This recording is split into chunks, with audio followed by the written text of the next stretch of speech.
আল্লাহ না করুক ওসমান হাদির যদি কিছু হয়ে যায়, যদি আল্লাহ না করুক কোনো কারণে সে নিঃশ্বাস বন্ধ করে, সেই দিন এই অন্তর্বর্তীকালীন সরকারের শেষ দিন।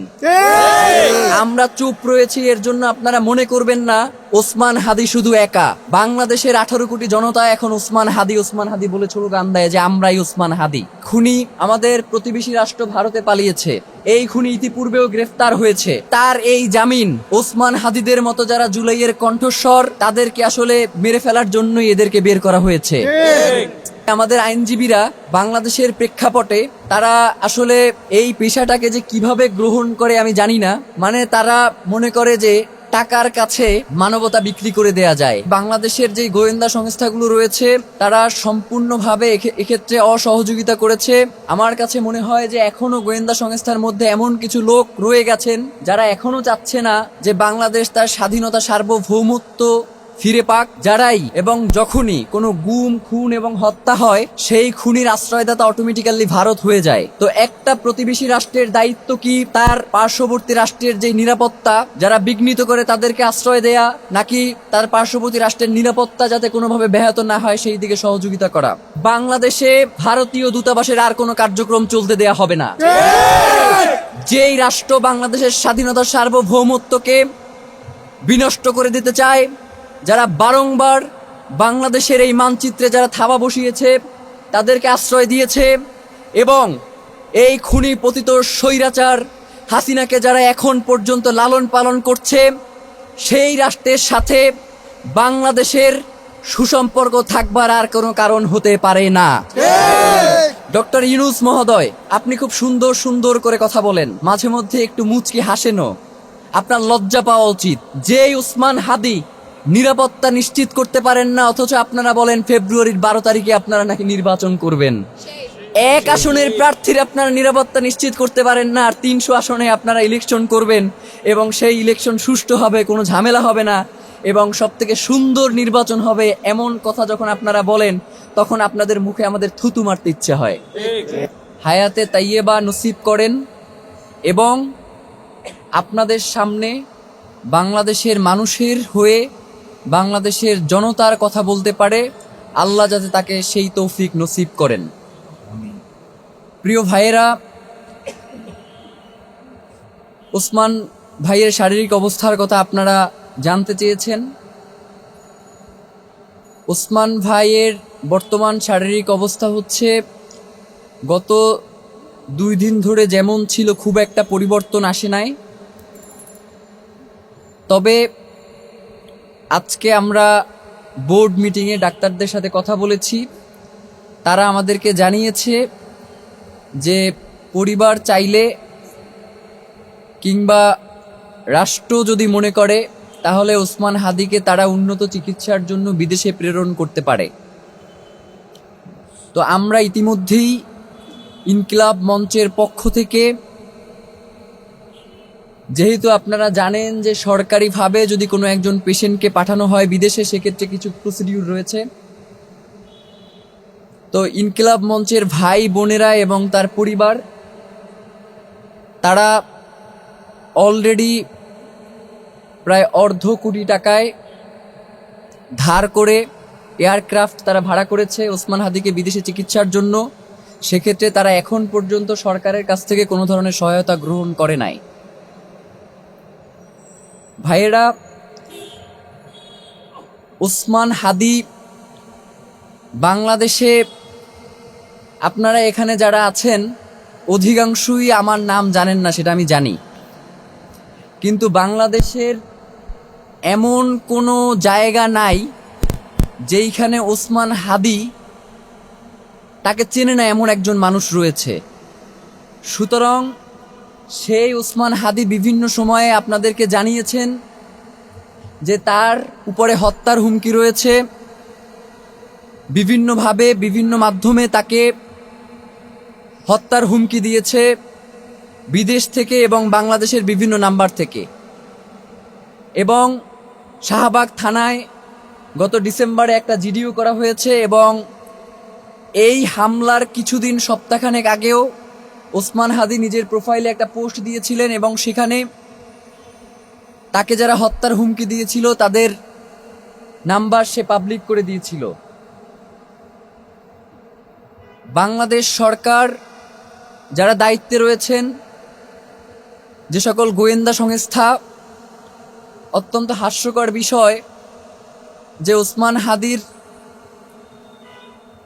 তার উপরে যে আক্রমণ হয়েছে, এখন পর্যন্ত আপনারা যেই ফুটেজ দেখেছেন বা যাদেরকে শনাক্ত করা হয়েছে, এইটা আসলে কোনো গোয়েন্দা সংস্থা করে না, আমরা শনাক্ত করে তাদের কাছে এই ফুটেজ পাঠিয়েছি। তো গোয়েন্দা সংস্থার কাজ কি একজন ব্যক্তির উপর আক্রমণ হওয়ার পরে মানে আমাদের কাছে সিসিটিভি ফুটেজ চাওয়া, নাকি কোন কোন পথ ধরে এই খুনিরা পালিয়েছে সেই ফুটেজগুলো তারা নিজ দায়িত্বে সংগ্রহ করা?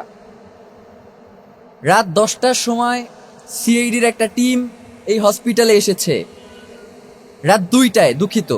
তো রাত 2টায় ঘটনা হচ্ছে দুপুর 2টার, আর তারা এসেছে রাত 2টায়। মানে এটা তো একজন খুনির জন্য পালিয়ে যাওয়ার জন্য যথেষ্ট সময়। সুতরাং আমাদের কাছে স্পষ্ট মনে হয়েছে যে বাংলাদেশের যে গোয়েন্দা সংস্থাগুলো রয়েছে তারা সম্পূর্ণভাবে এক্ষেত্রে অসহযোগিতা করেছে, এবং জুলাইয়ের এই যে শক্তি যারা বাংলাদেশকে ধারণ করে, আমার কাছে মনে হয় যে এখনও গোয়েন্দা সংস্থার মধ্যে এমন কিছু লোক রয়ে গেছেন যারা এখনও চাচ্ছে না যে বাংলাদেশ তার স্বাধীনতা, সার্বভৌমত্ব ফিরে পাক। দীর্ঘ 17 বছরে বাংলাদেশের স্বাধীনতা, সার্বভৌমত্ব যেভাবে দিল্লির কাছে মাথা নত করেছিল, তারা এখনও সেই প্রচেষ্টা চালিয়ে যাচ্ছে।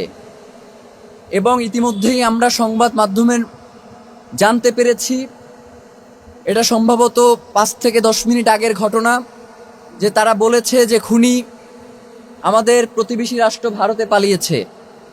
আপনাদের কাছে একটা কথা জানতে চাই যে বাংলাদেশে যারাই এবং যখনই কোনো গুম, খুন এবং হত্যা হয়, সেই খুনির আশ্রয়দাতা অটোমেটিক্যালি ভারত হয়ে যায়।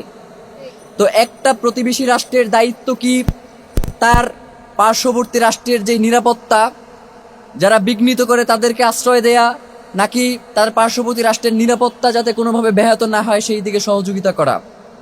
আমরা ইনকিলাব মঞ্চের পক্ষ থেকে আপনাদেরকে জানাতে চাই, যদি সত্যি সত্যিই ভারতে এই খুনি পালিয়ে থাকে, তাহলে যেন অতি দ্রুত বাংলাদেশ সরকারের পক্ষ থেকে ভারতকে আহ্বান জানানো হয় খুনিকে হস্তান্তরের ব্যাপারে। এবং এই ব্যাপারে যদি ভারত অসহযোগিতা প্রকাশ করে, তাহলে ইনকিলাব মঞ্চ বাংলাদেশের সকল বাংলাদেশপন্থী জনতাকে নিয়ে ঘোষণা করছি যে বাংলাদেশে ভারতীয় দূতাবাসের আর কোনো কার্যক্রম চলতে দেয়া হবে না। যেই রাষ্ট্র বাংলাদেশের স্বাধীনতা, সার্বভৌমত্বকে বিনষ্ট করে দিতে চায়, যারা বারংবার বাংলাদেশের এই মানচিত্রে যারা থাবা বসিয়েছে, তাদেরকে আশ্রয় দিয়েছে, এবং এই খুনি পতিত স্বৈরাচার হাসিনাকে যারা এখন পর্যন্ত লালন পালন করছে, সেই রাষ্ট্রের সাথে বাংলাদেশের সুসম্পর্ক থাকবার আর কোনো কারণ হতে পারে না।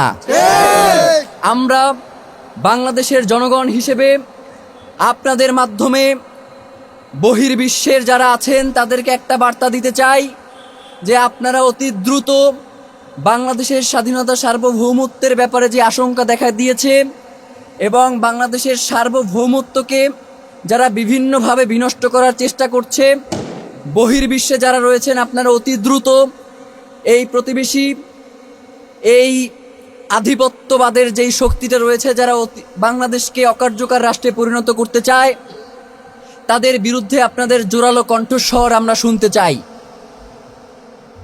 ডক্টর ইউনূস মহোদয়, আপনি খুব সুন্দর সুন্দর করে কথা বলেন, মাঝে মধ্যে একটু মুচকি হাসেনও, আপনার লজ্জা পাওয়া উচিত। যেই ওসমান হাদি আপনার এই অন্তর্বর্তীকালীন সরকার, তিনি তো আসলে কোনো রাজনৈতিক দল এবং মতের মধ্য দিয়ে উঠে আসা সরকার নয়, তিনি তো বাংলাদেশের জনতার সরকার। সেই বাংলাদেশের জনতার কণ্ঠস্বর শরীফ ওসমান হাদি, যিনি ঢাকা, বাংলাদেশের 300 আসনের মধ্যে ঢাকা 8 আসন অত্যন্ত গুরুত্বপূর্ণ, আপনারা জানেন। ওসমান হাদি কোনো ঠুনকো ব্যক্তি নয় যে তাকে যে কোনোভাবেই আপনারা বিবেচনায় নিতে পারেন। ওসমান হাদি হচ্ছে বাংলাদেশের স্বাধীনতা, সার্বভৌমত্বের প্রতীক।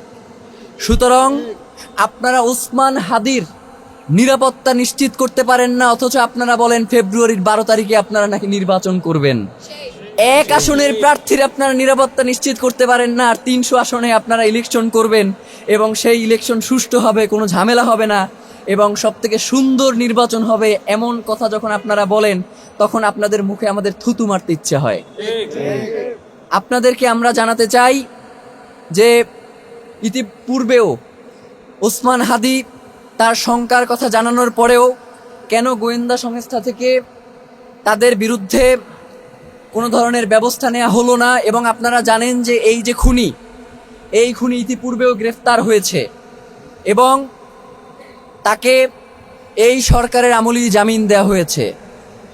আমরা তো মনে করি যে তার এই জামিন ওসমান হাদিদের মতো যারা জুলাইয়ের কণ্ঠস্বর, যারা বাংলাদেশের স্বাধীনতা সার্বভৌমত্বকে ভালোবাসে, যারা বাংলাদেশের স্বাধীনতা সার্বভৌমত্বকে টিকিয়ে রাখার জন্য লড়াই করছে, তাদেরকে আসলে মেরে ফেলার জন্যই এদেরকে বের করা হয়েছে। সুতরাং এই দায় কোনোভাবেই অন্তর্বর্তীকালীন সরকার এড়াতে পারে না। আমরা কোনোভাবেই আপনি বিমান থেকে লাফ দিবেন এবং হেলমেটে ওসমান হাদির ছবি সেখানে পোট্রে করবেন, আমরা তো ওসমান হাদির এই অচেতন অবস্থায় তাকে আপনারা পুষ্পমাল্য দিবেন এই প্রত্যাশা আমরা রাখি নাই। আমরা অন্তত মনে করেছিলাম যেহেতু ওসমান হাদি বাংলাদেশের স্বাধীনতা সার্বভৌমত্ব রক্ষার সবচেয়ে বলিষ্ঠ কণ্ঠস্বর এবং অন্তর্বর্তীকালীন সরকারের সবচেয়ে বড় শক্তির জায়গা, সুতরাং আপনাদের নিজেদেরই দায়িত্ব ছিল ওসমান হাদিকে রক্ষা করা।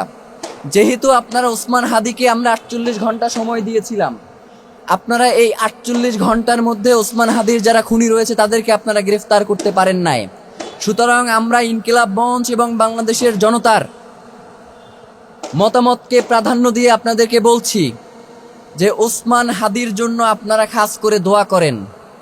আল্লাহ না করুক ওসমান হাদির যদি কিছু হয়ে যায়, ওসমান হাদি যেই দিন, যদি আল্লাহ না করুক কোনো কারণে সে নিঃশ্বাস বন্ধ করে, সেই দিন এই অন্তর্বর্তীকালীন সরকারের শেষ দিন। আমরা চুপ রয়েছি এর জন্য আপনারা মনে করবেন না যে ওসমান হাদি শুধু একা। বাংলাদেশের 18 কোটি জনতা এখন ওসমান হাদি বলে স্লোগান দেয় যে আমরাই ওসমান হাদি। সুতরাং আপনার এই ক্ষমতা, আপনার এই রাষ্ট্রের স্থিতিশীলতা বজায় রাখার জন্য অতি দ্রুত যারা এর পিছনে দায়ী রয়েছেন তাদেরকে গ্রেফতার করা হোক। এবং অত্যন্ত নিন্দনীয় একটা ব্যাপার হচ্ছে যে আমাদের আইনজীবীরা বাংলাদেশের প্রেক্ষাপটে তারা আসলে এই পেশাটাকে যে কিভাবে গ্রহণ করে আমি জানি না। মানে তারা মনে করে যে টাকার কাছে মানবতা বিক্রি করে দেয়া যায়, টাকার কাছে রাষ্ট্রকে বিক্রি করে দেয়া যায়, নয়তো তার মতো একজন সিরিয়াল কিলারকে কিভাবে তারা এই জামিন দিল যে অস্ত্র মামলায় গ্রেফতার হয়েছে, অস্ত্রসহ। সুতরাং আমরা মনে করছি যে বর্তমান যে আইন শৃঙ্খলা পরিস্থিতি বাংলাদেশের জন্য দরকার, রাষ্ট্রে যারা আইন শৃঙ্খলা পরিস্থিতির দায়িত্বে আছেন তারা সেই নিরাপত্তা বাংলাদেশের জন্য নিশ্চিত করতে পারছেন না। সুতরাং আমরা ইনকিলাব মঞ্চের পক্ষ থেকে আপনাদেরকে জানাচ্ছি যে আগামীকালকের মধ্যে যদি এই আসামি গ্রেফতার না হয় তাহলে আমরা স্বরাষ্ট্র উপদেষ্টা এবং আইনমন্ত্রী এই দুইজনেরই পদত্যাগ দাবি করছি। এবং আমরা সেই সাথে আপনাদেরকে জানাতে চাই যে আগামীকালকে ঢাকায় শহীদ মিনারে ইনকিলাব মঞ্চের পক্ষ থেকে সর্বদলীয় একটি প্রতিরোধ সমাবেশের আয়োজন করা হয়েছে বিকাল 3টায় শহীদ মিনারে। বাংলাদেশের সকল রাজনৈতিক দল এবং মত যারা বাংলাদেশপন্থী, কোনোভাবেই যারা ভারতের তাবেদার, তাদেরকে আমরা এখানে আমন্ত্রণ জানাচ্ছি না। যারা বাংলাদেশপন্থী সকল রাজনৈতিক দল, মত এবং সংগঠনকে আগামীকালকে শহীদ মিনারের 3টার প্রতিরোধ সমাবেশে অংশগ্রহণ করার জন্য উদারত আহ্বান জানাচ্ছি। এবং আগামীকালকে আমরা সেখানে বাংলাদেশের জনতার পক্ষ থেকে আমরা সেখানে কর্মসূচি ঘোষণা করব এবং পরবর্তী পদক্ষেপ আমাদের কি হবে সেটা আমরা আপনাদেরকে জানাবো।